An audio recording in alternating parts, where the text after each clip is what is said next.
Whew. Okay, guys, here we are. Bang, bang, bang. Tuesday night. No, wait. Yeah, that's right. Tuesday night. Whew. Anyway, boy, have we got to talk. Oh my goodness, gee whiz. Um,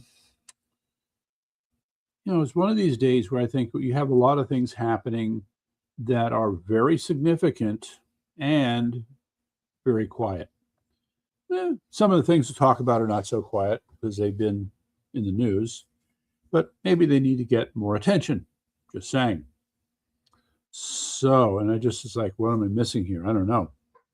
So, just to quickly go through what I put up here, Kurdish treason. You're going to be surprised. Noose tightens on Fauci. Makes me feel better. And Trump's balancing act. And the way I would characterize Trump's balancing act here is it's like one of those circus acts where you've got the guy who's got like 6 different things that he's spinning and balancing all at the same time. I'd say that's an accurate depiction of what President Trump is dealing with currently. And I think you'll get a sense of it when I get to the list of, quote, bitching points that I'll put up soon. So, DJ Ricky, I think it's going to be a special night here with DJ Ricky, I hope. But there's, I may be putting these things up again. All right. One thing I may have talked about before, but it's important to bring it up, and because her work is of growing importance. And that, of course, is Natalie Winters. All right. So this is an old piece she did about a week or so ago, where she has managed to get the actual names of journalists who have been on the communist Chinese payroll to provide preferential coverage, aka propaganda. So here are these people who are supposedly Americans who are taking Chinese money to do things that, shall we say, are not in the interest of the United States. So if I wanted to kind of say maybe I hate every one of them and want them thrown in jail or kicked out of the country, you might understand. Yeah. Well, what do I do with this? So there they are. Look at this. A guy who used to work with the New York Times, a Vox co-founder, CNN senior political analyst, New York Times reporter, Associated Press. Well, we'll have to say that the communist Chinese sure know how to pick their journalists now, don't they? Okay, so another way of putting this, ladies and gentlemen, is every one of these people can never be believed or trusted, ever. Every word out of their mouth would be a lie. Every word out of their mouth serves some other master and has nothing to do with the principles of this country. Right there. I'm just going to read his name. Ezra Klein, Matthew Iglesias, Ronald Brownstein, Bradford Plumer, Marjorie Miller, Steve Clemens, David Rode, Jonathan Alter, David Sweeney, Daniel Gross, Marilyn G. Wax, Kathleen Devaney, Tom Olmsted, Steve Chapman, Bruce Stokes. Is there anybody else? Yeah, I think there's more. Oh, yes, there's more. Craig Gilbert, Tony Semerad, Shika Dalmia, Jonathan Broder, Christy Kemp, John Healy, and Julian Paquette. Traitors, one and all. And in fairness, maybe I should try and locate these people and reach out to them. That might be a good idea. I mean, I do have a rather busy schedule, but, it probably wouldn't hurt to contact them.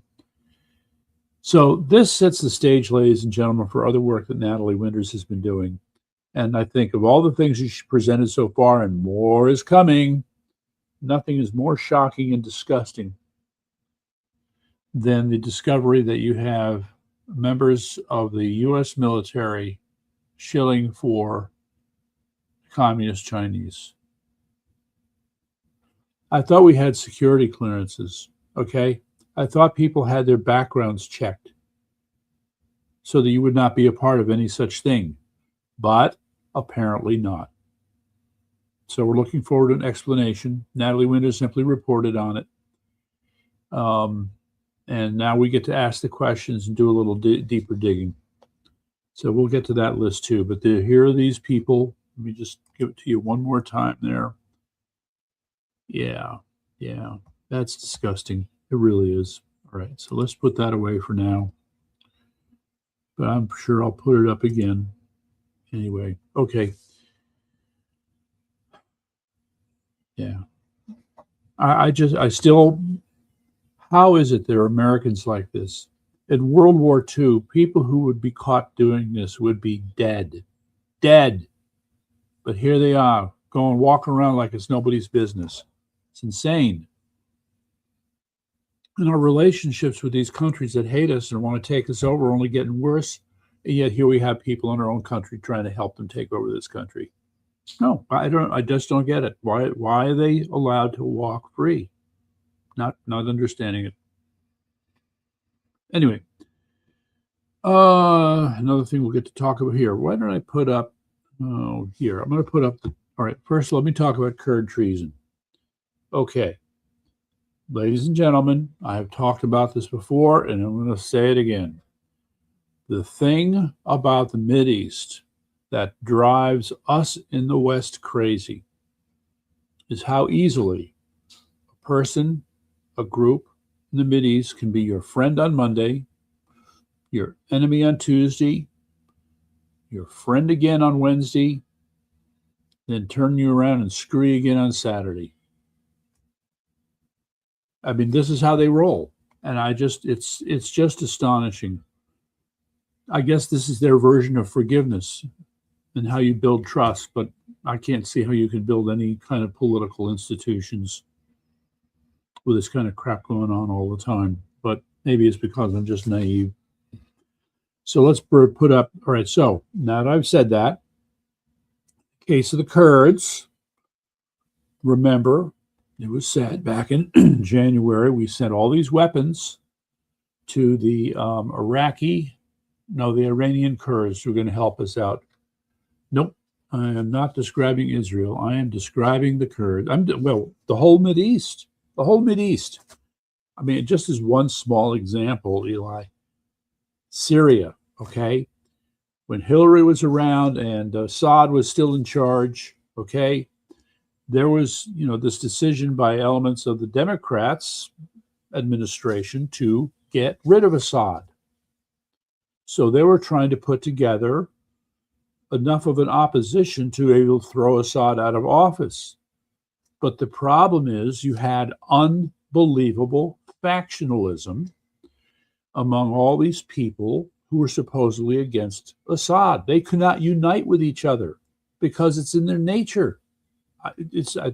I've said it. I mean, there's a contradiction here, and I have not worked it out. Guilty as accused. On the one hand, like I just said, they have to trust each other. But on the other hand, they don't trust each other.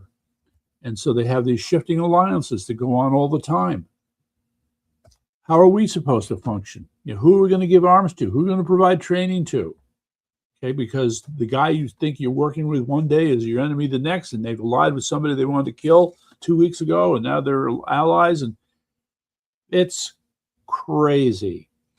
So what, all right. So what's true in Syria is true in Iran and Iraq, true in Jordan, true in all of the Mideast. It's the way they roll, and it's the way they rolled a long time. So I don't know if you ever saw the movie Lawrence of Arabia, okay? But we got a taste of that factionalism in the movie. And maybe it's a dramatization, but when that part where they got to Damascus and they took over the city, and then all of a sudden this infighting broken up and they're accusing each other, that's standard operating procedure, okay? Standard operating procedure. So let's move fast forward here. Kurd treason, what happened? So you have here, maybe I'll put up the map now. Okay, good. All right, so here we have a map that shows us what we'll call Kurdistan, right? So if you know anything about the Kurds, it's an ethnic tribe that has been around since God knows when. For decades and decades and decades, they have wanted to have their own country. But as you can see, Turkey said no, Syria said no, Iraq said no, Armenia said no, Iran said no. So they've managed to achieve some degree of self-government, but they have not been able to form one centralized standalone government because they just don't have the resources to be able to fight against all these other people. So the Kurds are in a very peculiar position. That said, so now, I don't know if you can see with my arrow here. So the farthest most part of the orange that's into Iran, so those would represent what you would call the Iranian Kurdistans, who are somehow differentiated from the Iraqi Kurdistan. The Iraqi Kurds. Now, I don't know how well or poorly the Iraqi and Iranian Kurds get along with each other. I suspect they do, but no surprise, those Iranian Kurds don't exactly get along with the Iranian government, and those Iraqi Kurds don't exactly get along with the Iraqi government. All right, so here we are trying to figure out how we're going to, shall we say, compromise and collapse the Iranian regime, and we're kind of looking to the Kurds to have a role to play because they've been involved and they have weapons, they know how to fight. Well, we ran into a little problem here, ladies and gentlemen. So maybe it'll get straightened out. And like I said, yesterday's friend is tomorrow's enemy. But as it turns out, the Iraqi Kurds have announced that they have formed an alliance with, wait for it, the IRGC. What? The Iraqi Kurds are working with the IRGC. Now, this gets confusing, right? Because, welcome to the Mideast, because you have the Iranian Kurds who don't like the IRGC, but the Iraqi Kurds are going to work with the IRGC that the Iranian Kurds don't like. How do you think that makes the Iranian Kurds feel? Can't be good. Cannot be good. So this is certainly going to gum up the works a little. And I want to add for context, by the way, and it's an important context, that we have made something like 40 deals, this multi-billion-dollar oil and development deals with Iraq. And most of those deals are in Iraqi Kurdistan, where they're now making friends with the Iranians that we're trying to get rid of. As hard as you try. All right, but we may put that back up later. All right, I think it's 40 million. I think there's 40 million Kurds. I have to check that factoid. Okay, let me take a quick look. How many Kurds does it take to say? Says worldwide it's 25 and 45 million. And most live in Turkey. Yeah, Turkey, Iraq, Iran, Syria, and Armenia. Right. Okay. So let's, for argument's sake, we'll say 35 million. It sounds like a good number. All right. And they take up appropriate. See, like I said, boss, I thought Zionism started in England. It might have, yeah. So, but yes, I'm not talking about Israel right now. I'm talking about Kurds in Kurdistan. And it was a group that eventually carried the fire over to Israel, but truly bloodlines of other families were the first. I'm going to say that you have probably done your homework on Zionism, and just based upon the little bit that I know, there's some sensibility to what you're saying, but I just don't know if it's true or not. Okay. And Jerusalem's a funny thing. We should do a history of Jerusalem too. It goes back several thousand years. It's sort of, in a way, Jerusalem's like the navel of the world. Yeah, I know. It's not relevant what I'm talking about, but it's just all this stuff. There's always something lurking in the background. What a surprise. Okay. All right. So this, what I call Kurdish treason, is just going to complicate things for the Americans. Now, that said, see, there's another piece of confusion here because, oh God. All right. Again, my go-to guy, Fauci.tv, he is on fire tonight. The stuff he is talking about is blowing my mind. All right. So let's try. Let me just rattle off some of the things. See, it's just actors playing on the stages, countries, and Israel, the head country, overseeing it all. Okay, I'm a little. Oh, okay, Eric, you, dude. Hey, Eric. All right. There he goes. Connecticut Livecast, baby. Connecticut Livecast. Right. What's your intro music? Surely you have some intro music. You not don't. on stream, not on StreamYard. Oh, well, they have the canned stuff. You can. I don't have the option to. Yeah, sure. StreamYard doesn't allow guests the same features as Riverside does. I see. Right. Okay. Yeah. All right. Any Kahoozy. But where I had it. No, I'm not going to worry about it now. All right. So you're just checking in, but I've been talking about a bunch of stuff about how it turns out now that the Iraqi Kurds are allying with the IRGC.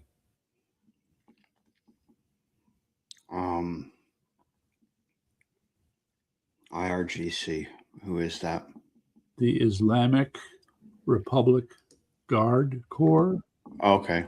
The nut jobs running Iran. Oh, right. Yeah. That would be the IRGC. Okay. And so now, let's make it even more interesting. Iran has threatened now to invade Iraq. Anybody remember the Iraq-Iran War of the 1980s? Wow, here we go again. Right. And what's really sick about this is the reality is that Iran continues to get weaker and weaker. Yes, they still have considerable resources, but they don't have any of the ability to have a sustained conflict with Iraq like they did in the past. Not even close. Not when you have, for example, the Basij. Does the Basij name ring a bell? BASIJ? Yeah, so that's the, it's like a domestic police force that's meant to, like the morality police and stuff that acts against the citizens of Iran. So that's the Basij. Right. And they have complained now that they cannot, wait, what is, one country is spewing this info via Palantir company. What? No. Okay. If you don't do your homework, Eli, this is the kind of stuff you'll come up with, okay? Because in the case of Fauci TV, he has his own sources. He talks to people, and you should be able to tell when somebody's being a shill. You should be able to tell when somebody's spouting propaganda. And I believe that Fauci TV is not one of those. All right. So I would recommend you take a little time with Fauci TV, listen for yourself and decide. Okay. Because he's reporting out such a range of craziness. Okay. Not even Palantir could handle it, quite frankly. So just saying. All right. What was I trying to say here? So Basij is reporting they cannot handle the people. No, T here. I'll type it up for you. Okay, so you can go check them out.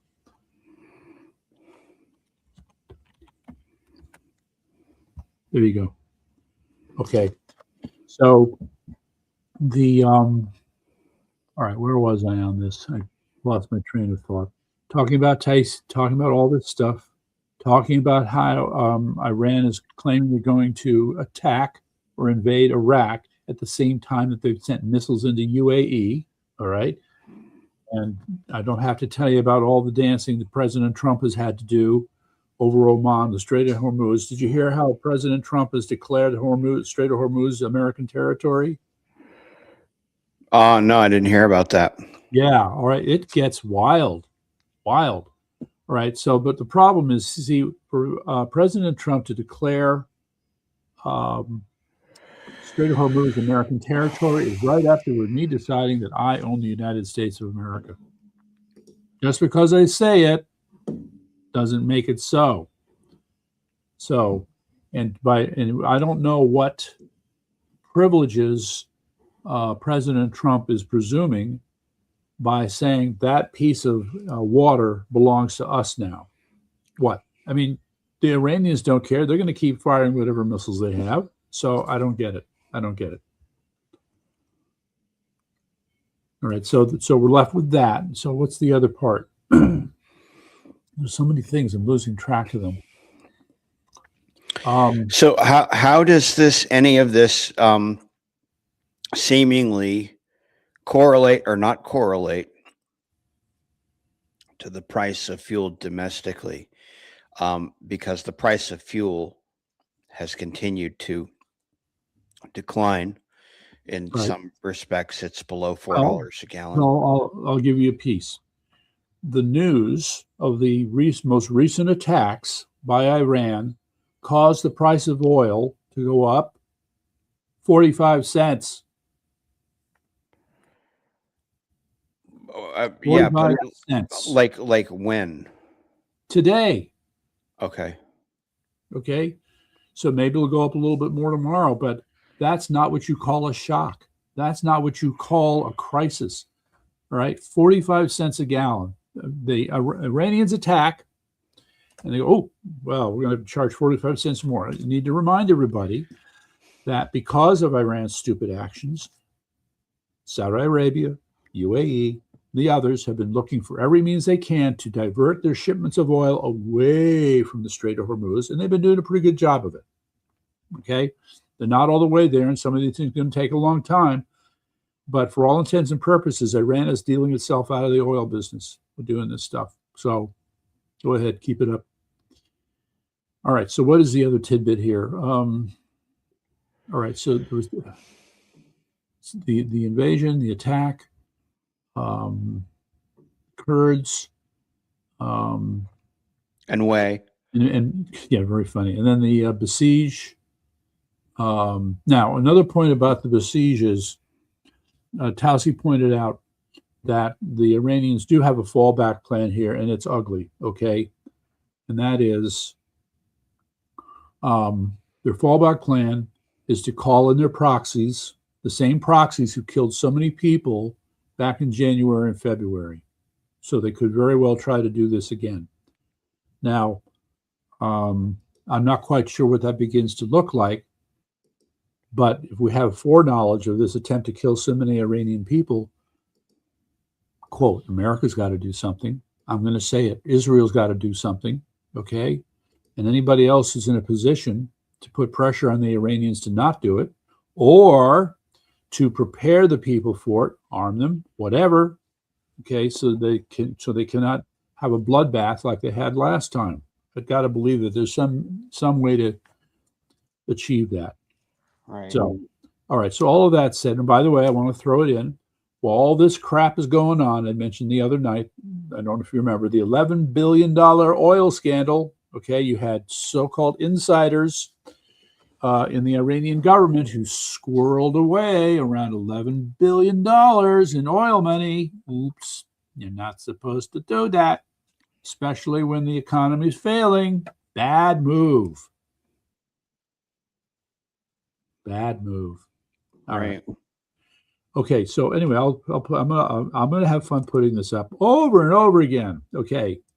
So here you go. Here's a map. Can you see it? No. Can't see it. Yeah. Okay. So I think this is a pretty good map. It gives you the general sense of the Kurds that live in all these different countries. Right, so they seem to occupy some kind of central position here. So you got this group over here that's in Iran, then a part in Iraq, big chunk of Turkey. That's why Turkey always hates the Kurds. A little bit in Armenia, a little bit in Syria. Okay, so the big question is, well, how many Kurds are there? And according to the all-knowing internet, they say it's between 25 and 40 million people. So there might be some Kurdish populations in other parts of the world, but here it is. All right. And just to get people kind of thinking about this body of water right here, the Caspian Sea, pay attention to that. That is going to become much more important in the fullness of time. Because right now, isn't the Caspian Sea landlocked? Yeah. But it's big. Look at it. Is that a freshwater ocean? I don't know. I'd have to look at that. Or is it brackish?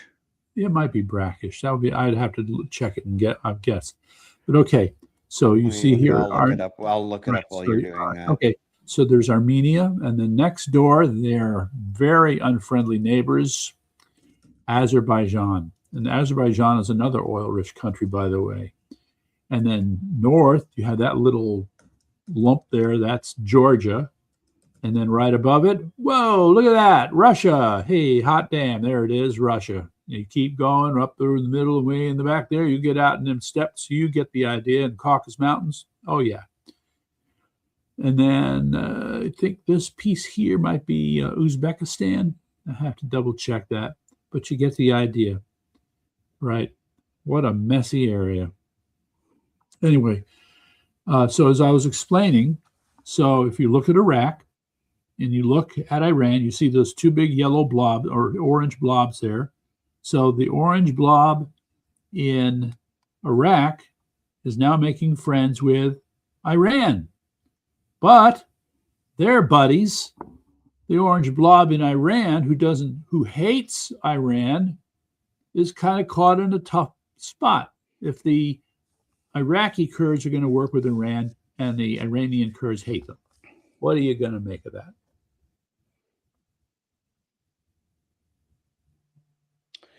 So the to answer the question, yes, the Caspian Sea is landlocked. It has the Atlantic Ocean is a 3.5% saline, whereas the Caspian Sea is 1.2%, so a little less than half. All right, so that would qualify brackish. Yeah. And their freshwater rivers apparently flow into it, but it's a rather, I mean, I don't know why that completely fell off my radar, but in terms of being landlocked, but I find that peculiar. Anyway, sure. Please continue. What they call it a sea, though. I mean, right. So if we see the word sea, why not Caspian Lake instead? Because didn't the sea imply that it's part of the oceans of the world? Mediterranean Sea, Red Sea. Well, I mean, you have the Galilean Sea, and I don't think that that's actually part of the. That was its own body of water, like a big lake. So it's curious why some of these things would be called a sea when they should we would think of them as a lake. Yes, I don't know. It's very weird. All right, so I don't know. Want to keep going on this? We'll go pick on something else. Yeah, wow. So our biggest Great Lake, I consider the Great Lakes actually seas, freshwater oceans or seas, if you will. Yeah, they're big enough. But get this. So I think Lake Superior is the biggest of all of the Great Lakes. It's 31,700 square miles.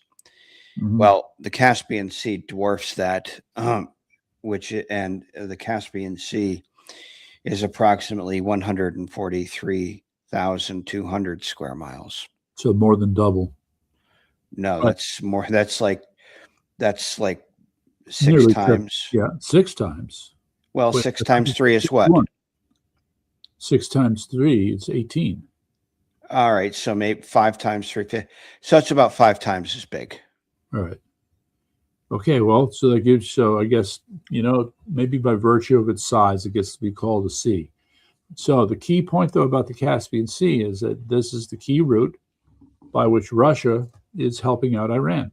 Okay, so they're able to ship stuff back and forth in the Caspian Sea, and that was via the and there was that case where Ukraine attacked an Iranian ship that was sending drones to Russia. Remember that a few weeks ago? Yeah. Right. I mean, for all intents and purposes, the Black Sea is almost, I think, isolated, but there's actually there's a inlet that empties out or goes into the Mediterranean there, right? Bosporus. Yeah. And it's only like about a mile wide. Wow. That's amazing. That's right. So when you look at the map, all you can see is just that little thin line there in what looks like an isthmus, but it's not. Yeah. Right. Well, there you go. Okay, so let's tackle some other stuff just because we like to be difficult, boy. All right. Well, I don't remember this year. Did I show this to you? I don't remember. Okay, so Natalie Winters did some research and found she was actually able to pull out the names of the journalists who are on the Chinese payroll. Okay. Okay. So they're right here. It took a while. People don't like to be revealed as working for Communist China, so it took a little effort on her part, but she got it. So she was able to pull information on various sponsored trips for journalists, and this is how these guys were identified. So let's see. I'm going to do, since we're kind of media people here, let's see if we'll do a name recognition contest. Have you ever heard of Ezra Klein? Isn't that the guy who, what is it, Rebel TV or something like that? Vox. It says here he's a Vox co-founder. Oh, yeah. How about Matthew Iglesias? no, it doesn't ring a bell. Ronald Brownstein? That name's vaguely familiar. I don't think we've seen it. He's on CNN. We've seen him a few times. Right. And then Bradford Plummer, New York Times reporter. Marjorie Miller, former AP vice president editor. Geez, I mean, every one of these mofos are just traitors. They get me nuts. And then David Rode from the New Yorker, Jonathan Alter, David Sweeney, Daniel Gross, Marilyn G. Wax, Kathleen Devaney, Tom Olmstead, Steve Chapman, Bruce Stokes, Craig Gilbert. A lot of these names we haven't heard yet. Tony Semerad, Sika Dalmia, Jonathan Broder, Christy Kemp, John Healy, and Julian Piquet. I confess that I would like to interview these people and have them explain themselves. Okay, it was a junket. It was just an opportunity. Yeah, well, we'd like to go back and read your past writings and see how much favorable coverage you gave to those brutal communist Chinese animals. Exactly.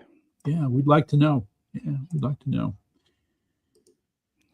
Okay, so there's that. So I gave you those. Now, let's see. So DJ Ricky is supposed to show up in a little bit. Yeah, well, not yet. That was 8 minutes ago. Okay. But we're waiting for you, buddy. We're waiting for you. Okay, so, but the other here, let's have fun with this. If that's not the best way to put it, but okay, I don't know if you saw any of this stuff in the news. Any of what stuff? Oh, I just pulled some headlines here. So one is Trump reveals Census Bureau found 24,000 non-citizens voted in 2020. And presumably all those non-citizens would have voted for Biden. Maybe. Sure. All right. Then the second thing is actually drawing from another comment that Fauci made, which kind of blew my mind. I don't know, how do we investigate this? But his contention is that the economy for the European Union is weak or weakening and depends, as it says here, on Islamist money from Iran, Qatar, and Bahrain. Might even be, and Saudi Arabia too, but he didn't mention them. So this is a whole thing I hadn't considered before.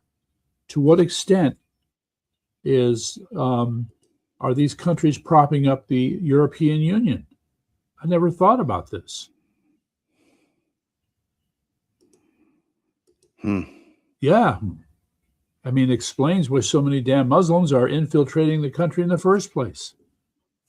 Basically, the European governments are being paid to look the other way. Now, that's only going to work for so long. Anyway, right. So I had to throw that up there.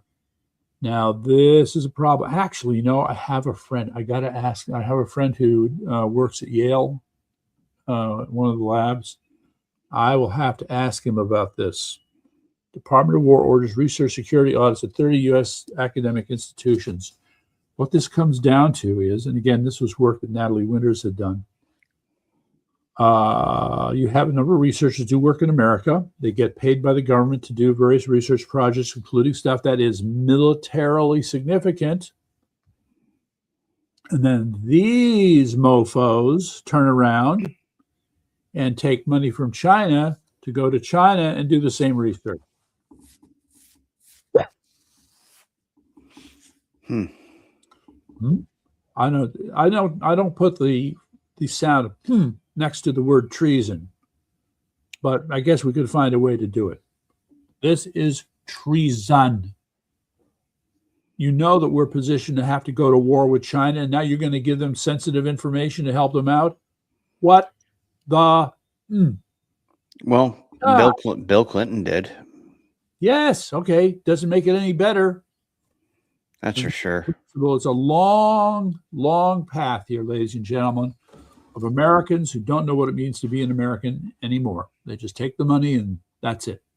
They don't stop. They don't think. They don't consider the consequences of what they're doing. Wow. True story. Yeah. Jeez. All right. Now, here's one. I think it's a Chinese robot. Robot reportedly runs faster than Usain Bolt and jumps higher than a human athlete.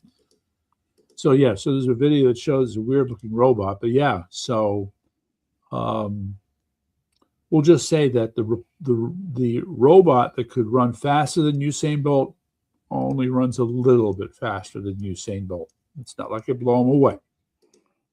And then the jump higher part, you have to remember that these robots are battery operated. And when those batteries run out, okay, you got to replace the battery. Just saying. But the one that really I get a tickle out of, this one here. Fauci's former advisor, David Moore, that would have been his number 2 guy, pleads guilty to conspiracy to defraud the U.S. by hiding COVID origin records and evading FOIA. Let that sink in. Okay, so how could Mr. Morans be guilty and Fauci not? I'm sure they can come up with something, but it's not working for me, especially since we have so many examples of emails where Fauci was involved in communicating with the folks in China and others all over COVID. Yeah, I mean, it's just, yeah. There's so many people that are known to be like conspirators, co-conspirators, operating under the you're committing treason, I should say. Yeah, and the State Department and the Department of Justice or whatever. Yeah, so they should all know who these people are, and this is why I'm just completely disillusioned with the whole, the whole thing. It's disgusting. These people should be in jail. They should be, tried for treason. They should be, publicly.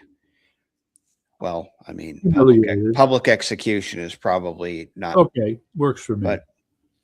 But will we ever see it happen? I have no faith at all in our justice system. None of it. I mean, and it's just this status quo mentality. Keep the money, keep the gravy train rolling. Don't look over there. Don't pay attention to that. Oh, you're wasting your time. Why are you bothering with that? Blah, blah, blah. It's just, what's the point? Why, what are we participating in here? It's just like, it's just a free for all. It's like every man for himself at this point, really. Right. So where I arrive on this, again, I'll bring up, I mentioned on Monday, the book by Mr. Tom Becker, the lawyer, The Death of the Connecticut Republican Party. And he makes the point early in the book that it certainly happened to the Republican Party, and it's happened in other places too. When your sense of principle and purpose is forgotten and it disappears, all that's left is self-interest. So whatever organization you're in, if you're not operating in principle, you're operating in self-interest. And that was his point about the Connecticut Republican Party, and it's a point that applies to many other organizations too. So I don't know how people get back a sense of principle, a sense of duty, okay? I thought it was, somebody was making, I don't know if we watched this, I'm trying to remember. No, I wish I could. It's in one of many videos, open tabs. It's around here somewhere. But the gentleman in question was making the point. Oh, this was based upon having read Cicero. Ever hear of Cicero? Sure. So apparently, second only to the Bible for the founding fathers was to read Cicero. And so this Roman orator and politician whose life ended badly, God, had written a piece. It was actually for his son, and he only had a little bit of time to write it, but it was of such profound importance. And his message was very simple. Yours is to be a life of duty, okay? Duty to whatever you're serving, to whatever your purpose in life is.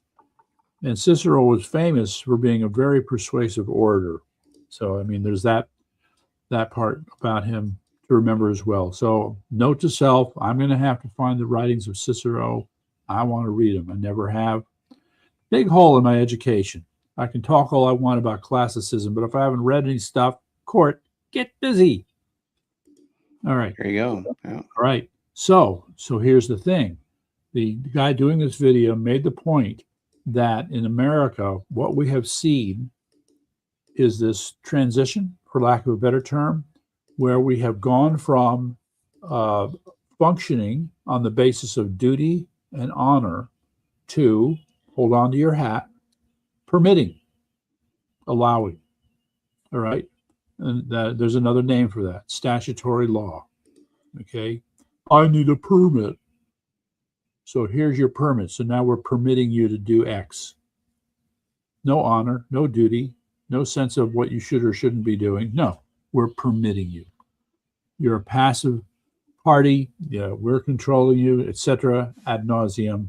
We've been down this road before. So I thought that was very interesting. If I can find that video, I will be sending it to you, and I would highly recommend you take the time to watch it. Let's see here. Yes. Okay. All right. So Cicero, yeah, I mean, so many things like this that we just have not, I mean, we recognize it, we identify with it, we connect with it, but we haven't read it or studied. And we should. Which is my way, a veiled appeal to all people listening today, tonight, tomorrow, whenever, that this nation, every individual has a responsibility to rediscover in themselves a sense of duty to this nation. Be responsible to rediscover that sense of duty. You bet. And oh, by the way, you might want to put your hand on the Bible while you're doing that. Just wanted to throw that in. Anywho. All right. So now, Trump. Are we to expect DJ Ricky Smith and Nugget or? Well, he said here at 9:35 he's still packing up. So call that 10 minutes ago. Yeah. So, I'm going to call it for 10:15, somewhere around there. What, you need to stop then? No, I'm saying that's when he'll probably get around to coming 10 on. to 15. Oh, I see. All right. So you're adding a little extra in there. Sure. Okay. All right. Got to do it. Yeah. So anyway, I need to describe a request to you. I don't know if you want to take on this challenge. I mean, does it entail me doing something for nothing? Well, I guess you have to set the rate, don't you?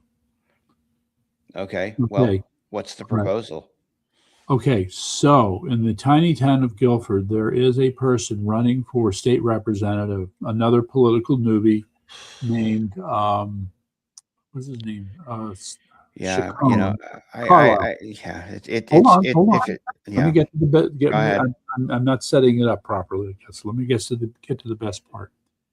Right. His opponent is a woman named Maura Rader, the worst of the worst when it comes to liberals and progressives. She was in the news lately on the Connecticut Sentinel because she was responsible for the 2.5-year delay, and they continued to delay, on implementing Title IX provisions regarding transgenderism in sports in their school system, because she's on the Board of Education there too. Yeah. Okay. All right. This is called breaking federal law. Now, of course, under Biden, it would mean nothing, but new sheriff in town, and it may come out to mean something. So as it is, the where is it? So the Department of Education, the U.S. Department of Education, for what's left of it, is still in existence and taking action against elements of the educational system in Connecticut. All right. Now, they've been focused at the state level concerning, well, they haven't quite shown up yet, but when Lamont signed this law where parents have to sign up with the DCF for a background check, lawyers with the group that helps to defend homeschooling parents said that this is a violation of a certain federal law, the name of which escapes me right now. FERPA, something like that. So that's what they're focusing on right now. But meantime, I have to add that the Greater Education Council had put together a letter in which we had identified 6 statutes and 1 federal law that in which the Guilford Board of Education was in violation. Now it's 2 federal laws in which they're a violation. I never heard that term truancy until you mentioned here. Yeah, it is wild, but it's true. Okay, it's crazy. Anyway, so Maura Rader is becoming sort of the poster child, if you will, for all this crap that's happening in the Guilford school system, while she's running for re-election as a state representative. Well, I think it's only fair that we do everything we can to represent Ms. Rader and her personality as fairly as possible. So my request to you is the following: a full-size cutout image of her where we have her face and it's put on the body of a very, very attractive whore. And so you can imagine the bustier, the red and black trim, right? And the French dress kind of thing and all that going. And it says, Maura Rader, she'll do anything to get reelected. Yeah, I just need a photograph of her. Okay, all right. So Governor was Stewart's race to potentially win. I'm not, well, yes and no. Okay, I was never a fan of Aaron Stewart to begin with, so Eli Benson's weighing in on some stuff. And, she effed up for a long time, Eli. She was abusing that credit card, I think more than one credit card with the town for more than several years. Remember how many terms she served. So she had no problem thinking, oh, this is justified, this is justified. She had people coming to her and telling her, you should not be doing this, and she ignored them. She kept doing it. Yeah, all right. So it was not hers to win. No, disagree. And now, well, on your other point, I think we can only agree. I think you would agree, right, Eric? He says now there's no one with a damn backbone. I guess we don't want to say that, do we?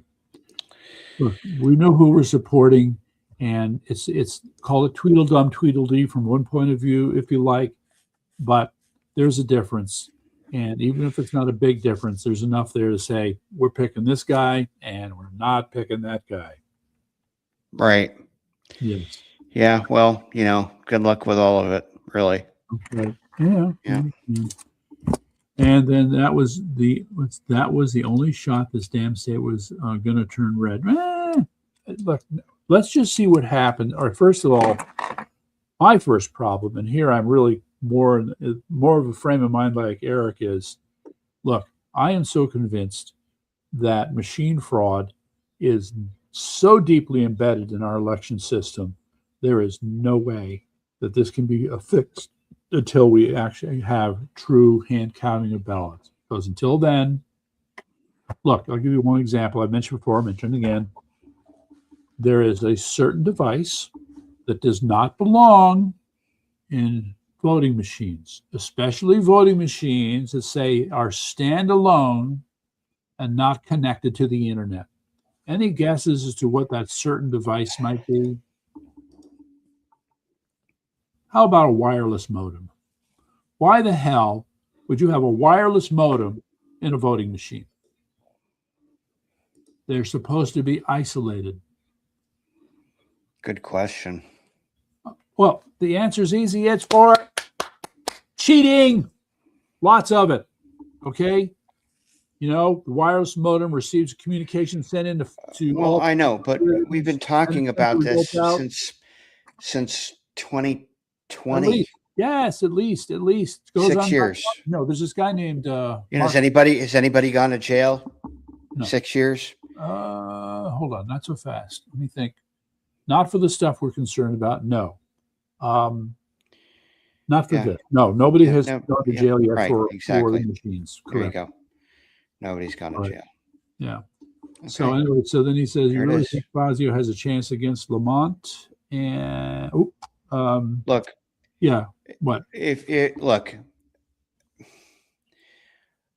you know, for me to support Fazio at least for a second term, I'm not supporting anybody this term. Second term?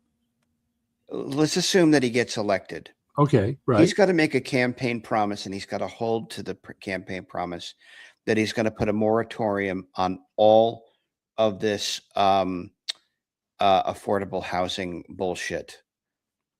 Oh, it's a dash. Well, I mean, and now I wonder if he, as governor, can write an executive order that would put a hold on all development and all of that stuff.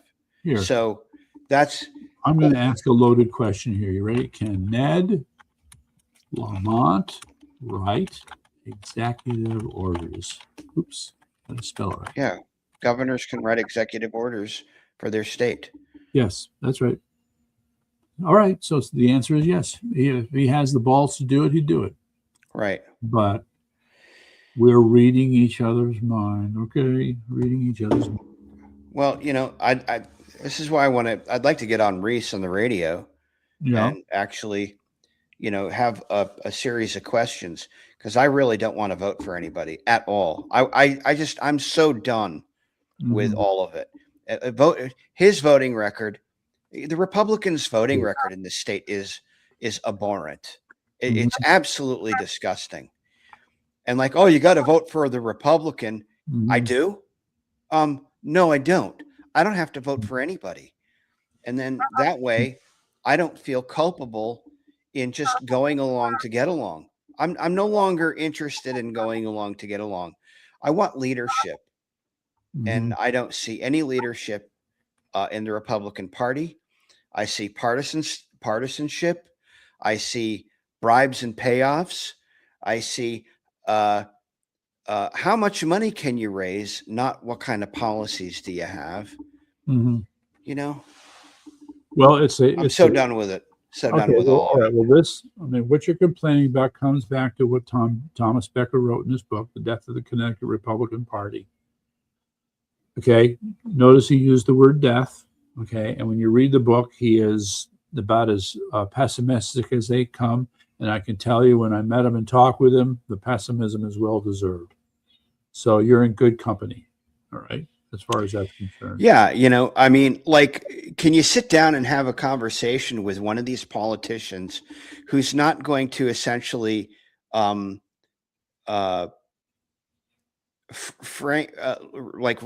your questions or attempt to frame or steer the discussion in a way that, well, we got to do this or we got to do that. And it's just like, okay, we got to do this, but why don't you like break it down for me? Like I'm a third grader as to how you propose to do it. So here's the problem. What is the nature of politics? It is about persuasion, right? You're trying to get people together to vote on something, and you want to make sure that yours is the majority.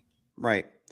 All right, but that's not the situation in Hartford. Well, here's what'll happen. I mean, like if Ryan Fazio is to win, he's got to put a moratorium on all of the development. I'm not interested in having the fag flag waved in front of my town hall every fucking June for an entire goddamn month. You know, I don't want my governor like I don't enjoy seeing my governor keeping company with people who represent an ideology that's been destructive to the nuclear family and to our societal norms and mores. How anybody who purports to be a leader or, you know, just a leader or a representative would be instrumental in doing that, thinking that it somehow looks great. Well, sure, it looks great. Yeah. People who are who are immoral. Mm-hmm. So if those are the people that you're most interested in appeasing, it's basically like, you know, giving the middle finger to the rest of us here who are, you know, trying to have some semblance of normalcy in our society. Okay. You know, he claims to be a conservative, but frankly, I don't see it. And he's got to do an about face on all of the bills that he has voted for, which has put himself in the mess. We're in a position where he proposes a bill to undo the bill that he votes for in terms of the whole Eversource, like, you know, diarrhea mess, you know, the energy mess that the state of Connecticut is in. Yeah. All right. So to me, it's just common sense, you know. Oh, it's politics. It's so difficult. No, it's not difficult. It's just like assets minus liabilities equals net worth. All right. So who are you playing politics with?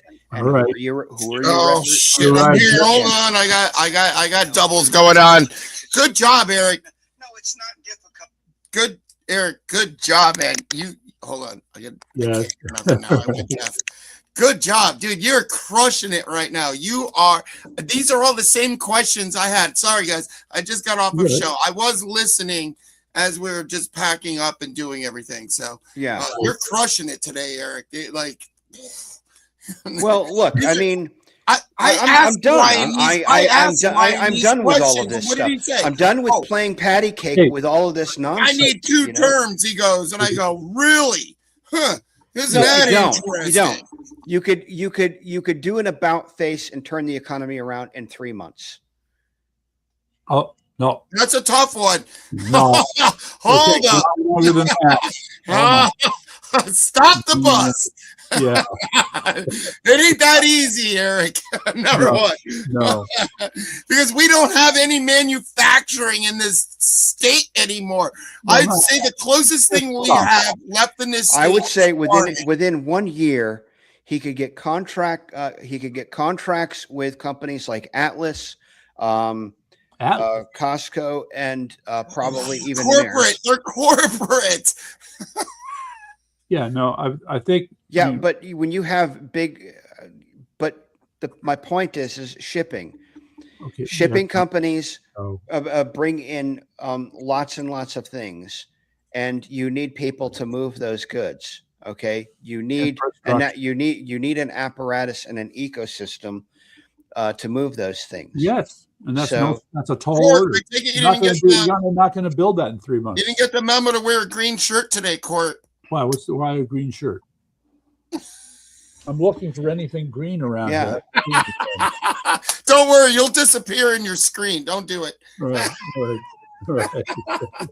I'm sorry. I am the wild card in this game. Okay, but Eric, you've been right on point about everything Ricky, you said. Okay, all right. So Ricky, and I have a lot. I agree with Eric. This is why I don't vote anymore. I don't give consent to these people making these laws and rules that tell us how to live. Okay, well, what we need, I mean, I think Scotland does this.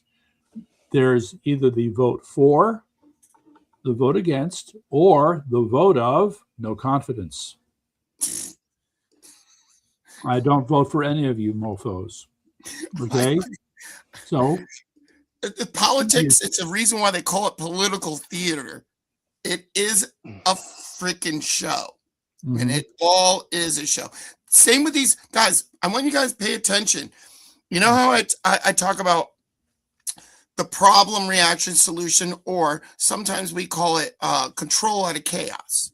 Okay. Is this the same thing as the OOD loop? The Orient? No, come on, Court. Spit it out. Orient? No. No, it's not the same. Okay. You're almost there. It was a Greek. It's Greek. Right. But the order out of chaos. Mm-hmm. Why these flock cameras are everywhere? Okay. Yeah. These flock cameras are everywhere. They created the problem. Now what you're watching is the reaction. Mm-hmm. The question is, what is going to be the solution that these people have up their sleeve? That's what we need to really pay close attention to with these things. Right. The solution will be worse. It's always worse. Mm-hmm. Hello, Eli. All right. So I couldn't answer your call. We were packing up. So all right. So there are three worsens to talk about here, right? Face recognition cameras. Oh yeah. Any of these cameras can be switched over to do anything. Okay. You know, do you want to be the new Palestine? That's what you're living in. And Milford is horrible about it. And what do they say? Oh, it's for your safety. Oh, that is the worst. That's the worst. All right. But in the meantime, didn't Sarah line up another hearing? Yes, it was yesterday. It was yesterday. Yeah. How did that turn out? I don't know because I wasn't out in Milford yesterday, so I have no idea what happened in that. But it was pretty silent, and I haven't heard squatzos. And the Board of Aldermen in Milford got their asses lit on fire about that whole meeting. And the mayor sitting there, he has my same name, which I think is kind of funny, but he's sitting there with ear pods in his ear, not even listening to the people for 3.5 hours, saying, we don't want this in our town. Mm-hmm. So, all right. Another thing that really got under my skin, New Britain. Oh, yeah. We're talking about that. You have to have these vaccines or you can't come to school. Really? That's really? So that means I got to cut my finger off. There, my finger's off so I can go to school to get actually a non-education from these wackadoos. Oh. All right. Yeah. I just wanted to get that off my chest. Hi, Eric. No. Hey, what's going on, man? Well, that could be a segment. Listen, I did a show on Sunday with a band called Anchor Management, and they all dressed like Commodores from the Yacht Club. What a fun time that was. Okay. So what kind of music do they play?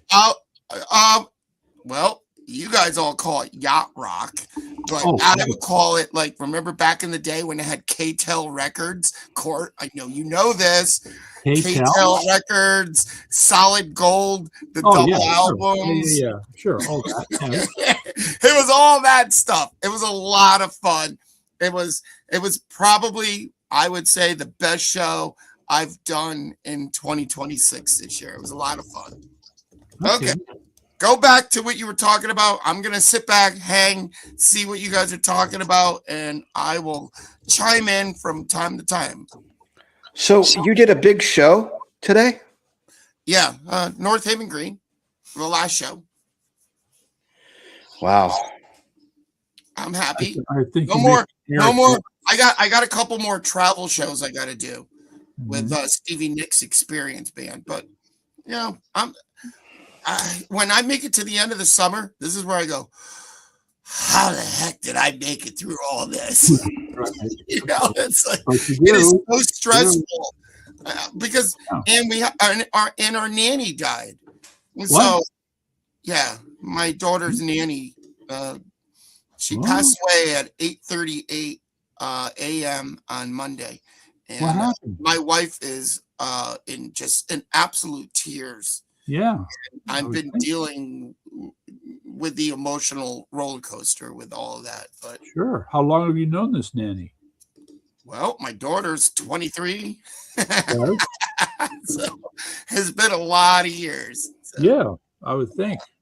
So I figure you my wife is in pieces right now. and she's just crying all the time. And I'm just trying to be the strong statue, even though I can't be here all the time right now. And this all happened in, a really hard time for me, where time management is brutal. Yes. But, I'm going to get through this. She's going to get through this. All of us are going to get through whatever's happening in the world too. So I hope that I can give a little bit of hope on some of this stuff. All right. So I'm going to sit back. The floor is yours. Oh, I don't know. I think you're about to be thrust back into the spotlight pretty quickly here. No, we don't need to go cray. Yeah, I was listening. You had great talking points tonight, Court. Well, I mean, and Eric, you nailed it on a lot of things. But right? What was the band that? What did they? What was the name of that band? The new king is the same as the old king, or something like that. New boss, same as the old boss. That was the Who. The Who. Thank you. Right. That's what we're dealing with in politics. So I can appreciate that, but all right. Okay, I'm gonna let you. This is your show. All right. So I will tell you. World. As I was explaining to Eric last night when we were in the diner, that I'm working on, and I'd mentioned it to you, my theory of DJ Ricky. So, here we go. I'm getting thrown in the fire again, huh? We need a theory to explain you. I told you I'm just your wild card. There's no way to explain. Yeah, but what about Nugget? Is Nugget a wild card? No, Nugget is just high as a kite. He's my roadie. Okay. He doesn't listen. I pay that guy good, and I don't know where his money goes. Like he's broke all the time. Broke all the time, all the time. Okay. But at least he has a house that he could sleep at. It's not this one all the time. He does sleep here from time to time when we do shows that are far away, and it takes us 3.5 hours to get back here. I'm not going to drive all the way out to the valley and try to get all the way back here. I'll let him sleep here. My wife's fine with it. All right. But I don't do anything of the things that he does. Okay, so may I share my theory? Go ahead. All right. So the way now it was interesting because I had described my theory to Eric and our other guy, Bob, who was there last night. And I don't quite remember how they presented it, but it was an interesting contrast to the way I want to present it. So let's see if we can recreate that. Okay. So the way I start is, when we start getting into this stuff about conspiracy theories and what's real in the world, okay, I find, count them, two DJ Rickies. So the first DJ Ricky is what I call the spiritual DJ Ricky. That's based upon your life experience. And I'm thinking of the accident you told me about and how that really, in a sense, was a transformative experience. And I think that really defined a big part of you. So we'll just take that, and that's the part of you that can look around and say, this is not real. All right, so set that aside. Then the other part of you is what I call the cultural reality. Spiritual reality, cultural reality. Cultural reality is, the Illuminati. Right. All right, Court. All right, so that's my theory. I see where you're going with this. This is all right. Keep going. Well, that's a little more in there. But Eric had a different take. Eric, well, let me hear your take. On what? What Court just said. What we've just been talking about.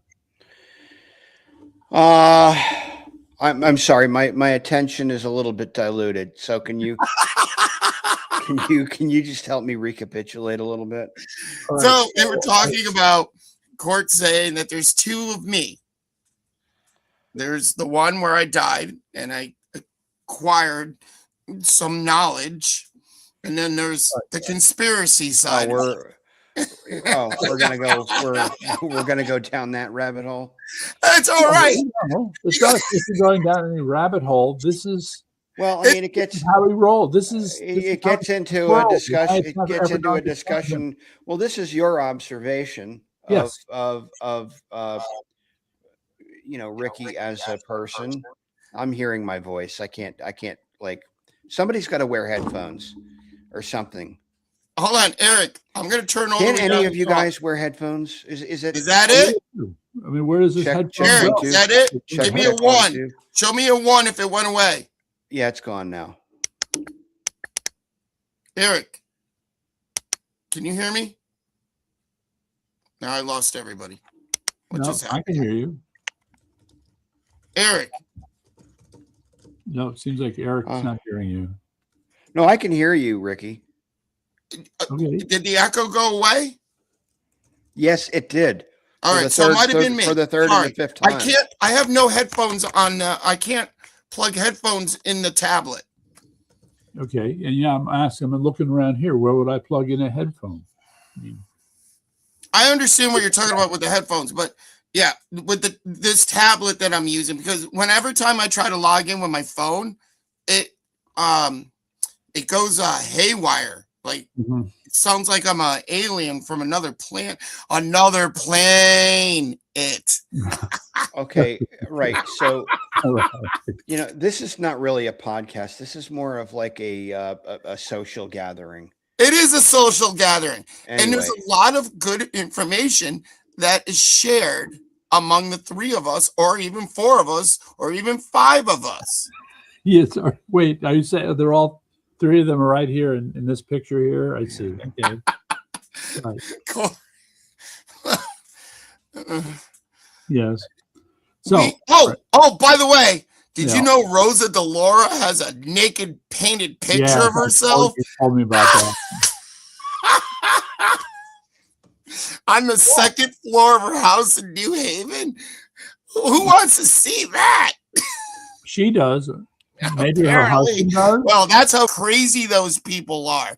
Let that settle in, Court. Or probably next to her recreation of the picture of Clinton in a blue dress. Oh, well, yeah, in the blue dress, that Monica Lewinsky. Hey, bringing back that's some old school stuff there. Yes, it is. That was at Epstein's house, too.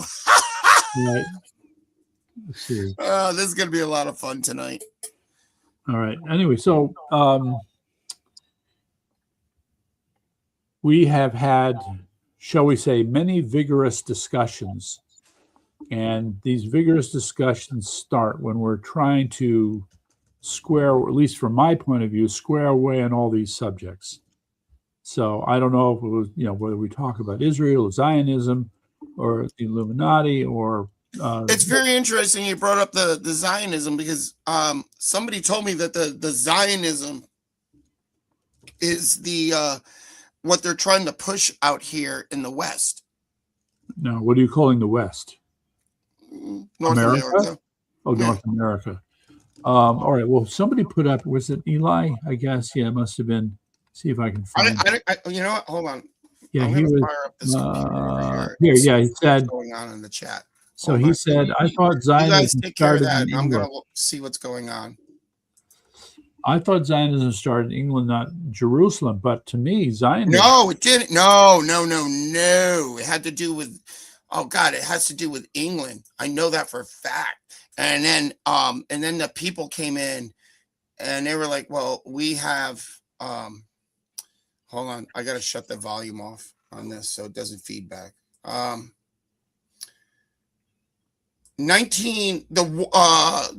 First World War I. Yes. England was losing, and a group of people said, "Well, we'll take care of it for you if you give us Palestine." It's such an interesting story. Let me think about that. You guys know anything about this? There's Balfour Accords. Was that the name? Let's see if that's right. All right, I'm gonna look. Holy smokes! The chat. Eli went nuts in the chat. Holy. Okay, yes, the Balfour Declaration. Okay, and so just to read, the Balfour Declaration endorsed by principal Allied powers has been included in the British mandate over Palestine. Yes. Okay. All right. So that set the stage for the creation of Israel. I get it. But that does not necessarily equal Zionism.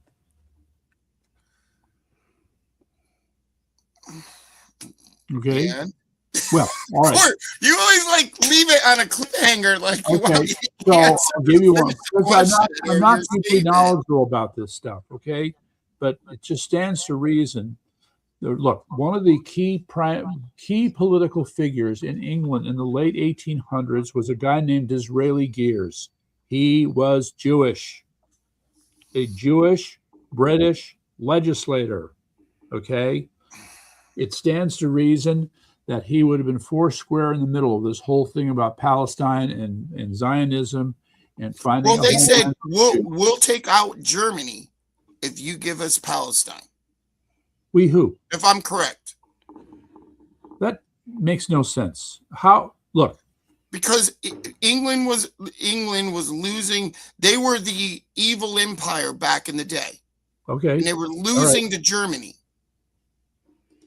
I think it was a standstill. The French and the British were fighting together. There might have been some others involved. Germany was fighting its war on other fronts, dealing with Hungary, dealing with Russia. So I'm not sure it's that simple a picture. Okay. And well, something for us to look into. Eric is definitely the deep dive info guy. He'll find out for us. I am. Okay. So. Okay. I guess I am. All right. So you are, Eric. Yeah. You just got appointed. So we have to remember the way World War I started also. Okay. It wasn't just the assassinations, what came after it. Well, out here, they got Wilson in. Yeah, what's that got to do? Wilson! Well, Woodrow Wilson got in because Teddy Roosevelt. He got in because of, as you said, the Jews. They put him in. They got their guy in. And then next thing you know, the banking, this brings us to the Titanic. Right? And it wasn't the Titanic. It was the sister ship that they sunk. But we'll get into that one a whole nother day. And who was on that boat that they had to kill? The most richest person in the North America. And he didn't want to agree with the banking system. You have to go back to the election where Woodrow Wilson won and realize it was a three-party race. Okay? You had Roosevelt, you had that other guy who he didn't like, was it Harding or whoever, and it was Woodrow Wilson. Because the Republican vote was split between those two parties. Wilson and when was won. the last time you saw a three-party thing? Oh, when Clinton got in. Woo! See how it plays? That's not the only time. You had Anderson running against Carter and Reagan back in 1980. All right. This is not third-party contests have happened periodically, okay? But and again, a lot of these third parties had no impact. All right, you had what was it? The Green Party. You had what was that other party? I can't think. Well, there was the Libertarian Party, the Green Party. I guess you start with those. So there was the argument. I don't remember which election it was, but because it was around 1 million or so votes that each of these parties picked up, there was the argument that if it hadn't been for them, the Democrats could have won. I don't know, against Bush or whoever, whenever. Right. Well, my point being, the country's been taken over since 1871. 1871 is when the United States became a corporation. And if you want to save your property, you have to put it into a trust. Yes. Okay. So why bother voting? These people just make up. We've been living in what do they call a state of emergency forever. I mean, they tried to push that Patriot Act back in the 90s, and they're like, it's not going to work, right? So what do? Well, they take down the Twin Towers, which had to come down because they were filled with bad stuff anyways, right? And, what bad stuff? The insulation. Okay. Well, somehow they tolerated it for quite some time. Because people didn't know. So are you telling me the Israelis did us a favor by destroying the Twin Towers? Well, they didn't do us a favor. They No, did. they didn't. They did somebody else a favor so we could get into a war that we didn't need to be in. It was a total false flag. I know. Okay, you're preaching to the converted on that. Oh man, I just heard my daughter's home now too. Oh yeah. Oh boy, I'm gonna get the 2 tornadoes in a few minutes. Well, whenever you gotta go. The two tornadoes. Yes. His daughter and his wife. Eric, you were married once. You know what I'm talking about. That's right. Yeah, it was a long time ago. I don't long time ago. You know that. I'm sure drinking some water. Eric did the best he could, but unfortunately, he had to end up with one that was, as they say, that shit crazy. You know, all the evidence about the Twin Towers is all there. I didn't even think about it at the time.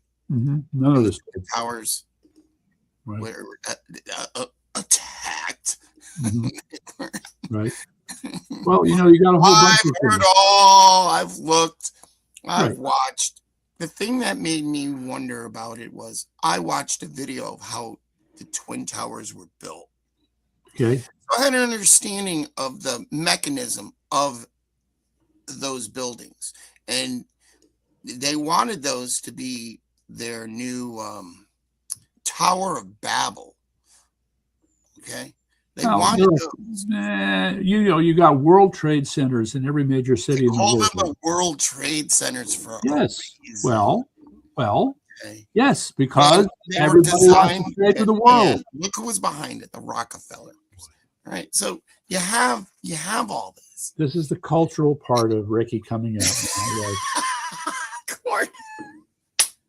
I'm good.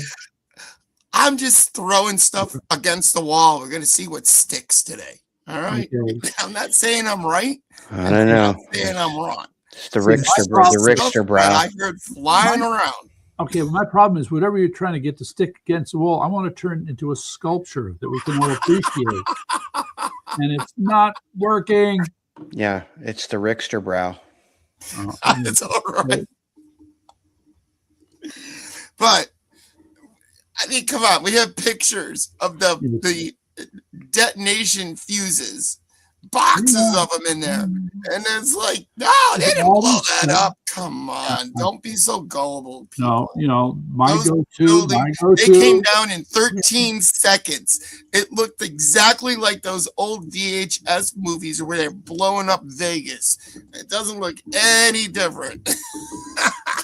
Yeah, that's right. We know that's part of it. We know, but the general population does not know. Remember Dan Rather's comment? No, he was there on CBS watching it, and then as the building, Dan Rather said something actually that was true. He said, "This looks like a controlled demolition." He said that. Oh, wait! Before I want to go off subject. Yes. You guys remember Sears? The company Sears? Sure. Yeah. Remember how you used to get that catalog in the mail court? Eric, I don't know how old you are. I always remember getting. They used to send. It was a Montgomery Ward and Sears would send a catalog to your house. Eric, are you old enough to remember this? Sure. Okay. I'm older than you, Rick. Remember? Get ready. Not much. In 1975, they put out their winter fall catalog and sent it to people's houses.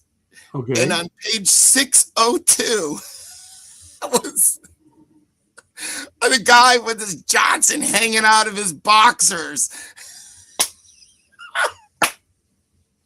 What? Oh. All right, this is getting a little esoteric, maybe, for lack of better It's just a fun fact of the day, guys. Enjoy it. Okay, a fun fact. Can we like just do away with the sophomoric banter? All right, show's back on you guys. Okay. I'm going to sit back here and listen to you guys talk. Well, how about we were on Ryan Fazio, and he's not going to change anything. And let's go back to that. Yeah. Well, I mean, now why would we want to go back to something like that? I mean, could I wait? How about, can I show you the map of Kurdistan? Who? The map of Kurdistan. I didn't see it. I was listening. If you were posting something. All right. So here, have a look. What is this? Okay. Oh, okay. Syria, Turkey, Iraq, Iran, Africa, yeah, Mediterranean, Black Sea. It seems like you're ignoring Kurdistan. No, I see it right in the middle. Yes. All right. So Kurdistan has never been a real country, but everybody who identifies as a Kurd has always wanted their own nation. Problem has been, look at all the different countries the Kurds are in. So yeah. Well, where's Poland? That's way up. That's behind the big circle there with in Europe. Okay. Okay. But sorry when I'm doing this, because it pops up on this screen. It's tiny, so I'm just making it big. So as I was explaining to Eric, there's a little problem right here in River City. It seems that, well, I'm making a joke. Remember the musical and the song? The guy goes, "There's trouble right here in River City." The Music Man. I think that was the name of the musical. The Music Man, right? And he was bamboozling everybody in the town. And there's this part where he stands up and he's singing this song and he's telling everybody there's trouble in River City. That's right. So the trouble here is that you have Kurds in Iraq and Kurds in Iran. And Kurds in a way. Yes. Somehow I just knew that was coming. So the Kurds in Iraq do not get along with the Iraqi government. This has been, you may remember when we invaded Iraq, you had this whole problem with the Kurds, the Shias, and the Sunnis, right? Sunnis are from Yemen, aren't they? Sorry? Sunnis are from Yemen? Sunnis are all over the place, not just Yemen. Okay. And I'm not sure if I would check that. Because, you know, the people in Yemen have gotten along better with Iran, which is mostly Shia, okay? Whereas Saudi Arabia, they don't get along with, is Sunni. All right. So over here, so the Iraqi Kurds do not get along with the Iraqi government, and the Iranian Kurds do not get along with the Iranian government. Okay, so they have their issues. But today in the news, guess what happens? These guys, the Iraqi Kurds, have announced that they're forming an alliance with the Iranian government. And? Well, I thought the Iraqi Kurds were friends with the Iranian Kurds. But now they're allying with the enemy of the Iranian Kurds. Is Iran really your enemy, though? For them. Who attacked Iran? What? Who attacked Iran? It's not a question of it. These are long-standing ethnic rivalries, okay? If I said Iran, say Persia, okay? The point is that the Kurds and the Persians have not gotten along for a very long time. It has to do with this land is my land and it is not your land. And I'm in charge here and you're not. Okay, that's the battle in a nutshell. Okay, meantime, you have these. So the Kurds are trying to form their own political and national identity, and it's not going well, and it hasn't been going well for a very long time. And here they sit, planted in these countries that have what are supposedly established governments, the Iraqi government, the Iranian government, and each have their own respective conflicts. Right? So the Iraqi Kurds are fighting the Iraqi government. The Iranian Kurds are fighting the Iranian government. And presumably, since they're both Kurds, they get along with each other. So how come these guys are suddenly making friends with their neighbor's enemy?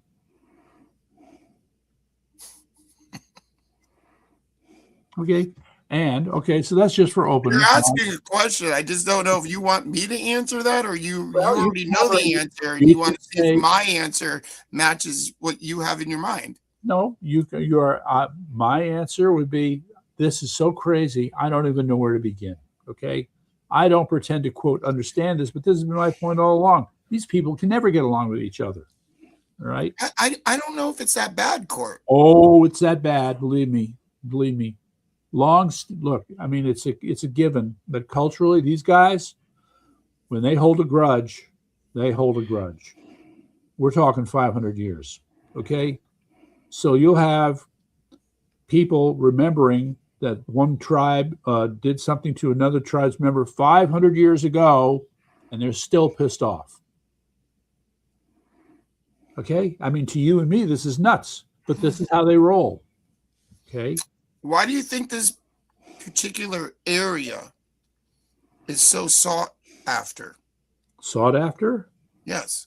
I wouldn't say that it's necessarily sought after. I mean, you could say oil, but it's no. What resources? Look. What kind of resources are in this map?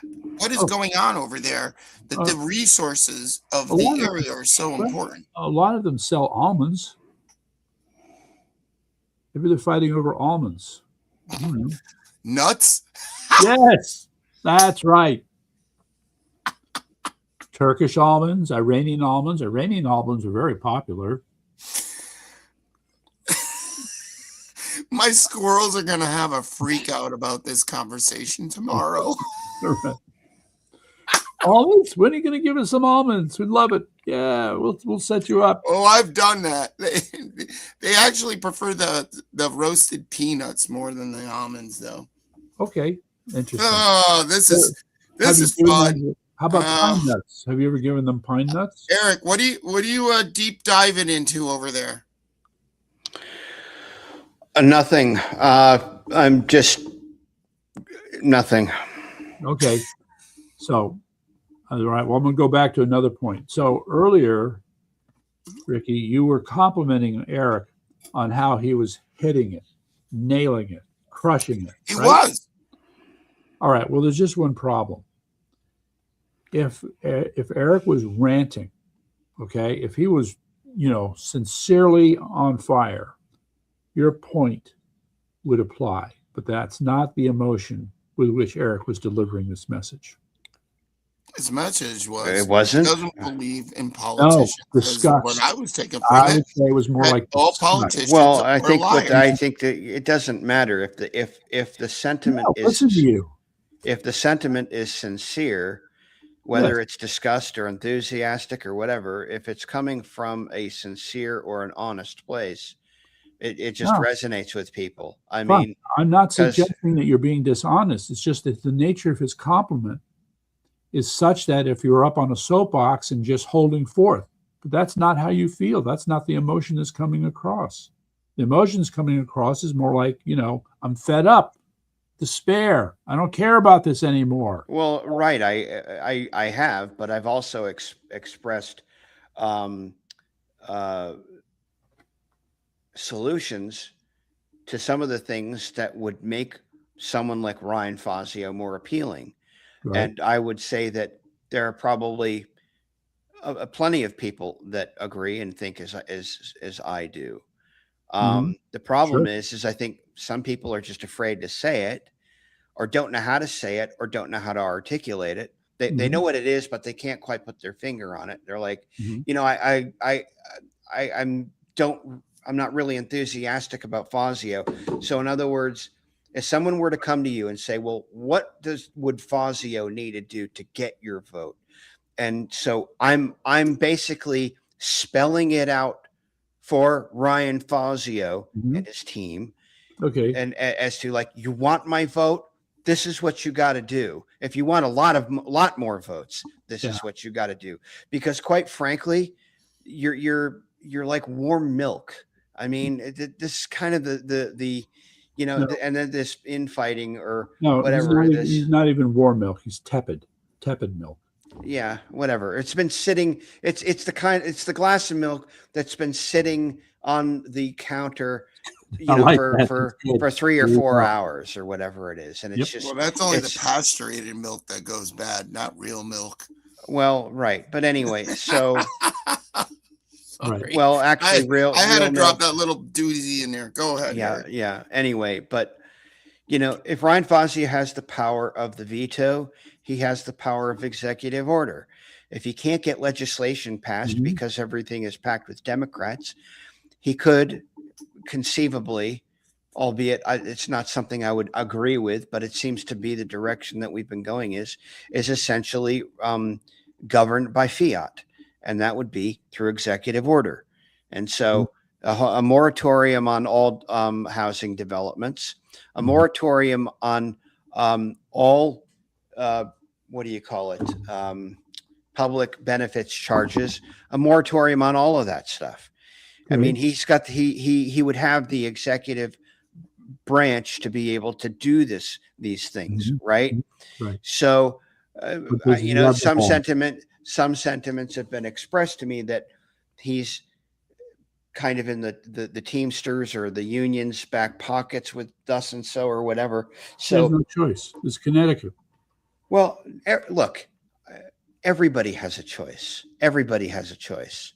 Okay. And you either make the choice where you represent the people who elect you, or you don't, and you play patty cake with your fucking buddies and your Teamsters and your unions and your Ben Protos and all of that kind of stuff. Well, it's not patty cake, okay? Because whatever. All right. I mean, I'll give you kind of a related example. So just follow along on this one for a minute. So I was listening to Jesse Kelly on WOR radio, and he ran for state representative in Arizona a number of years ago. This was when John Kane was still alive. It turns out that John Kane and he did not like each other one damn bit. But there came a day because Jesse Kelly won the primary, was running against then, what was her name? Giffords. Gabby Giffords? Is that her name? The Democrat. And so one day he gets a call from Senator McCain to show up. So he goes to Washington. He meets him in the office. Now, they know they don't like each other, but they got along famously. Up until that moment, Jesse Kelly was not getting one damn dime from the Republicans to help with his campaign, even though he was a Republican candidate. Right. A couple of weeks after that meeting with Senator McCain, the money flowed like water. It fed his campaign like nobody's business. Okay? That's what you are calling patty cake, Eric. I don't think so. Oh, what do you mean? Why wouldn't that not be the case? No, I mean, I don't like it any better than anybody else, but he's just describing what happened to him. Sure. But it has nothing to do with the job for which he's been commissioned to do, and that is to is policy and representation and following, the rules and the laws. Okay. And it's just kind of like, okay, true at the federal level, true at the state level. Quiz question: who has the power of the purse? The Jews. Very funny. The bankers. No, he's talking about it. They said straight out, I don't care about your laws or anything you create. All right, stop. Rick, stop. Okay, we get it. The comptroller does, okay? No, the legislature has the power. Well, I understand, but the comptroller is the one that's ultimately responsible as to where the money gets allocated or it's not, Okay, so you can say that the comptroller writes the check, or let's put it this way. The comptroller signs the comptroller signs the back of the check, but the legislature signs the front of the check. Okay. Right. Okay. And so where does that put the governor, Mr. Fazio, or any governor for that matter? This is why we have the government we do. All right. This was one of the key innovations in dividing. Okay, but power. if the governor decides that for example, like monies have been allocated to thus and so or whatever, and he declares by executive order that that's not where the money is going to go, he may very well have the power to do that. So it's like, we're going to put money here, we're not going to put money there. And expect to have what would happen to him. The same thing happened to Trump. Get sued, and they have to march it through the courts. Only the results in Connecticut would be a lot worse. That depends, because then by the time you presumably you could get a large enough portion of the legislature voted out for the people that have been causing all of these problems, Republicans included. All right. Well, I would say that that's possible if and only if we have and if you had a new attorney general, those laws. Yes, I like that. So those lawsuits would get thrown out. Good point. You're going after what? William Tong?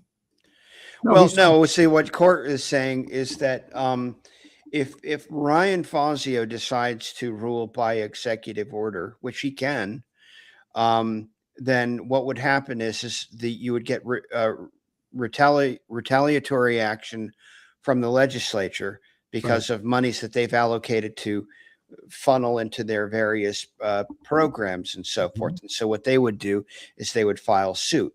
Now, enter the attorney general. So the attorney general would decide what is or what isn't frivolous.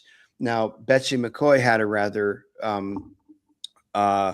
idea. You could take conceivably bills that have been passed and then you slow walk them. You had fun with that. Yes. So, Court, you could take the map off too. Oh, sure. Okay. Yeah. We've changed the subject here. Indeed. Anyway, so right. Yeah. There's going to be a big shindig at Block Island. Apparently it's a 50th year celebration of something. I can't remember what it is, but it's coming up on the 28th, which is a Friday. Is this to celebrate Block Island? Yeah. I got my booking. My book of calendar dates. Hold on. Okay. What day is it? Well, the 28th is a Friday. Well, the big question, Eric, is will the sea trials be done by then? Sea trials are done. Okay. Yeah. So now it's time to test the ability of that boat to go a distance. Yeah, that's going to be, I'm also figuring out fuel burn. That Johnson 110 is one thirsty motor. I'll tell you right now. Yeah. All right. Pushing against all that water. Sure. Right. But I mean, I wrote it hard and put it out wet today. Oops. Ricky, where'd you go? He disappeared. I think he hit a button he shouldn't have hit. Oh. Yeah. Who owns your currency? Who owns your currency?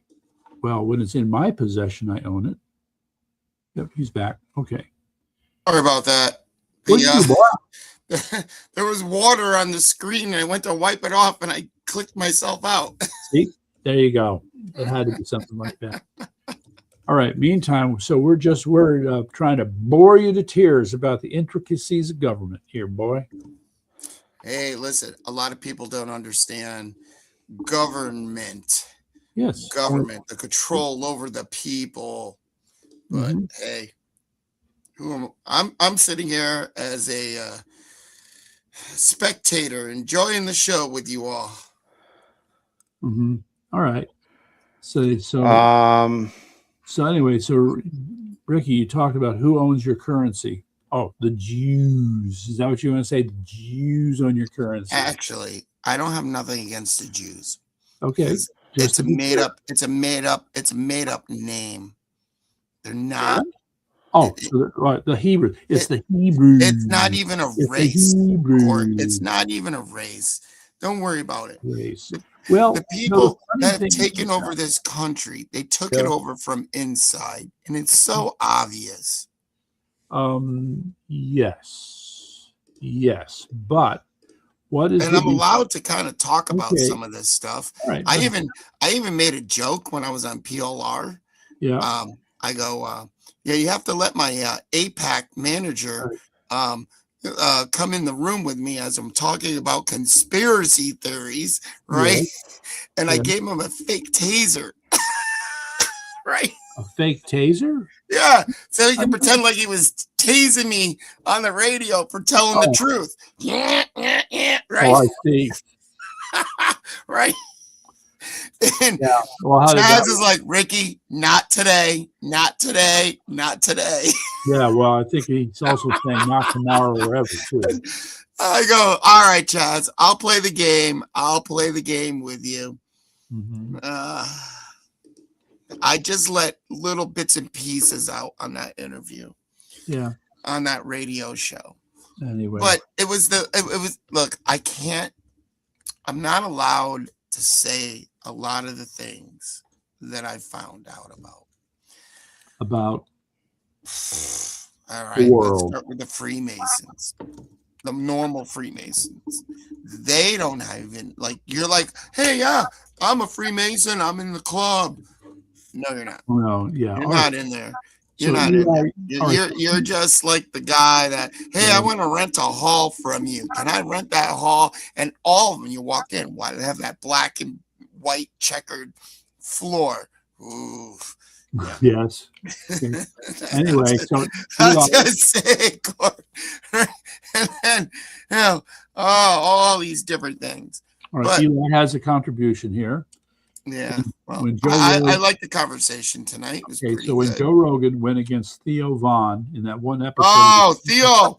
Oh. So let's get into this with Theo. Yes. So, right. Sorry, who's Theo?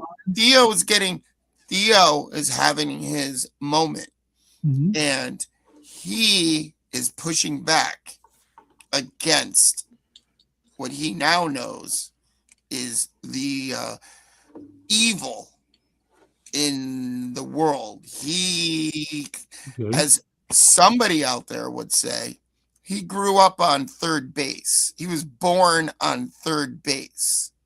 Okay? So what does that mean? Don't worry. The person that said it will eventually say something. Okay. It's not for me to say. Born on third base? Oh, yeah. And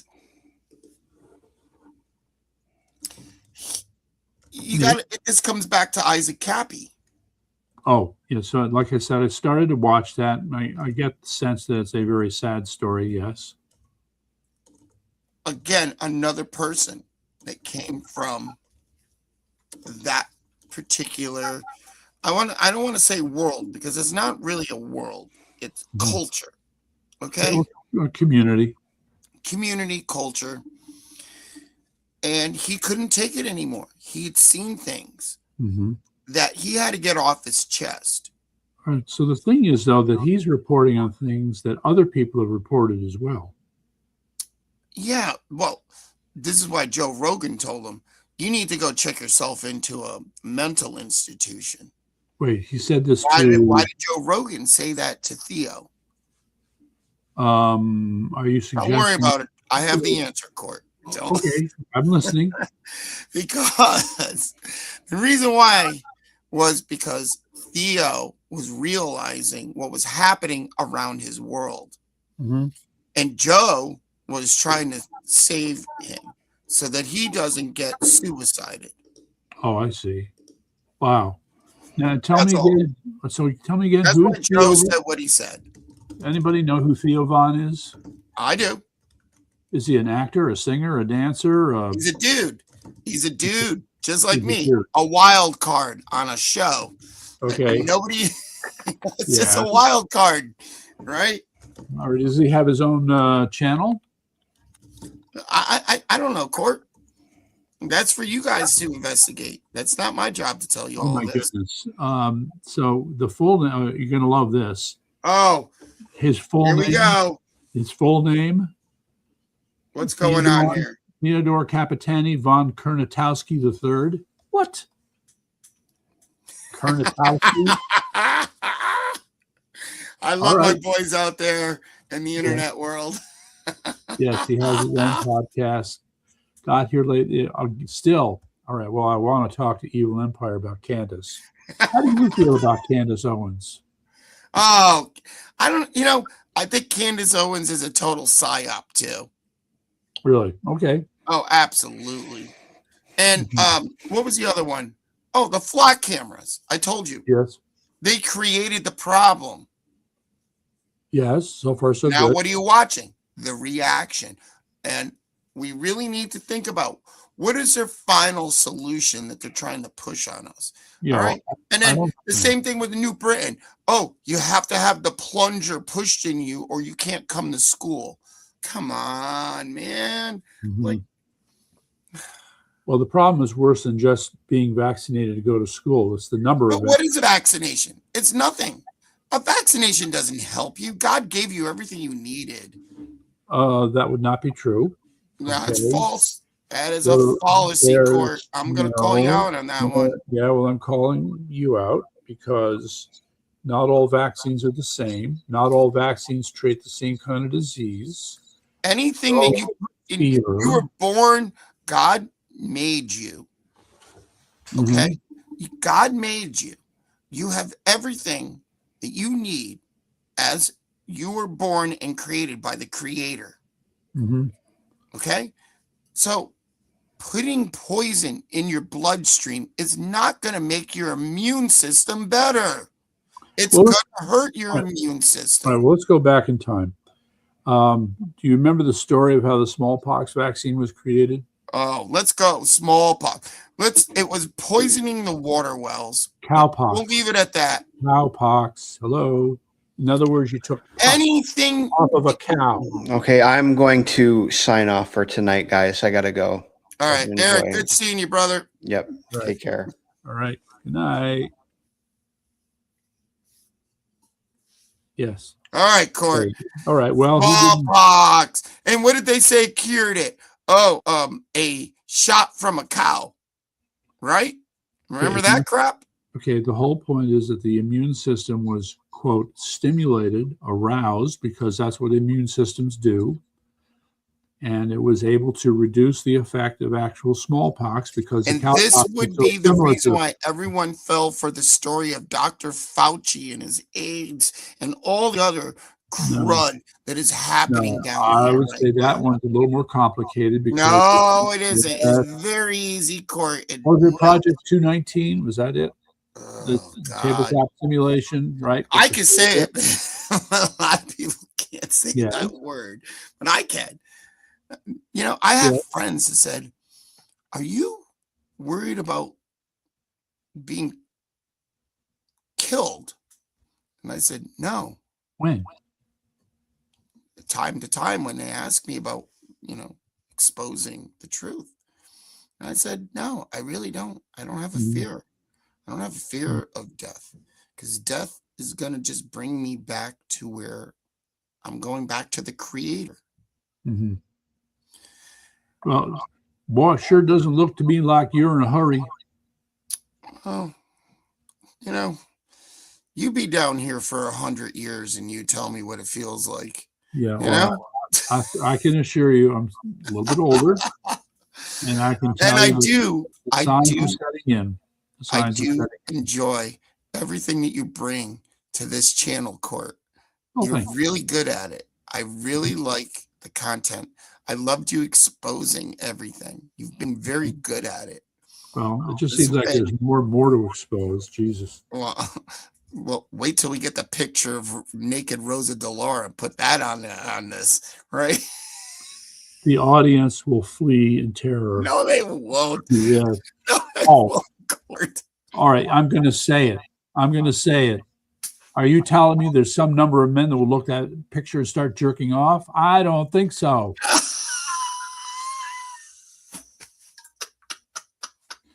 No. Oh, let me guess. Purple hair. That's really kinky. That does it for some guys. Yeah, right. Actually, the funniest thing I saw Rosa DeLaura do, walk through a parade in Milford and had these pointy witch shoes on. I almost fell over laughing. I wanted to pull out my megaphone and start yelling at her. St. Patty's Day parade. I almost fell over laughing, Court. You're telling me she was in a St. Patrick's Day parade wearing pointy shoes? Oh yeah, you had her, Blumenthal, all of them, Lamont, they were all in the Milford St. Patty's Day parade. And I'm sitting up in my building, right? And I'm looking out the window. I'm going, are you kidding me? Yes, an evil empire wants to remind us that you are out of control. Irene's here. There she is. Hi, Irene. Somewhere over there. Hi, babe. All right, so yeah. She's sad. It's a tough night. It's a tough night. All right, so we're coming up on that awful 2-hour mark again. You got it, Court. Fun talking with you and Eric. Yes, we mentioned that Donna passed away. Yes, we did. My condolences. I mean, I don't even me saying my condolences doesn't do it because, I mean, sounds like Irene knew this. Thank you. She's way over in the corner now, but you know, when you've known somebody that very long, teary-eyed. You know, she's part of the family. Forget it. Yeah, it's always a tough thing, but I got to stay strong, Court. And I have to be the statue of the family for right now, Yeah. And my voice is tired because it's been a long weekend. All right. So what are we looking at for tomorrow? Are you going to have time? I'm going to try to get in if I can. Yeah. All right. Yeah. I got another show to do. No, I don't know. I'm off for the week, but my wife wants to spend some time with me. She says she hasn't seen me. It's cool. I've been like on the road, and I don't blame her. I understand. And any of you people that have been married for a very long time understand what I'm talking about. Oh yeah. I got to be compassionate and understanding. Right. And she's going to have emotions that are going to be like a roller coaster. And I need to be there for her. So, I kind of got to, and my daughter's a little upset about the whole thing too. And, so if I go MIA, I'm not going rogue. If I go MIA for a week or something, you guys will understand. Sure. Absolutely. And I do enjoy being a guest on your show, Court. I really do. I don't take this for advantage at all. And I like bringing what I can bring to this podcast that you have put together. I hope that, all of us brings something special to educate the anybody that watches or even tunes into this, that their minds might open up and change a little bit about what life is. Yeah, well, there's a point at which I have no idea who's listening, and a low counter. What am I going to say? And then the other channels, and I'm going to add a couple more. Who knows? It's all right. I like it, Court, and thank you for having me as a guest. Sure. Seriously, you're welcome. A lot of people can't deal with me. I'm not kidding, but you're like, there's two of you. There's just me, and there are a lot of people that I've spoken with over time, and they appreciate the help I gave them over. That's good. In their life, and I think that's very important. It is. All right. Well, meantime, the clock is getting really close here. All right. Yeah, I see it. 1:57. Yeah. All right, everyone. All right. Later. All right. Okay. All right.